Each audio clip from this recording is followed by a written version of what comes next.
ఇంట్లో కూరలదే నీకు టైం లేకోకుంటే 5 నిమిషాల్లో అయితే ఈ పచ్చడి అయిపోతుంది. చాలా సింపుల్గా చేసుకోవచ్చు అనమాట. పెద్దగా ఎక్కువ ఇంగ్రీడియంట్స్ కూడా అవసరం లేదు దీనికి. మామూలుగా అన్ని పచ్చళ్ళలాగా ఈ పచ్చడి అయితే అస్సలు రొటీన్గా టేస్టే ఉండదు. ఇది అయితే వేరే లెవెల్లో ఉంటుంది టేస్ట్ అయితే.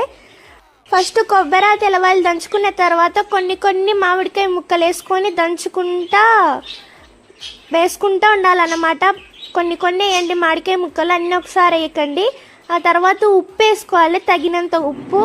ఈ మధ్యకాలంలో టైం లేదని అందరూ మిక్సీలలో వేసుకుంటున్నారు. మిక్సీలలో ఏం బాగుండదండి. నున్నగా ఓపిక చేసుకొని రోట్లో దంచుకుంటే ఎంత బాగుంటుందంటే, మిక్సీలో అయితే మొత్తం పేస్ట్ లాగా అవుతుంది. ఇదైతే మంచిగా కచ్చా పచ్చాగా దంచుకుంటాం మనమైతే.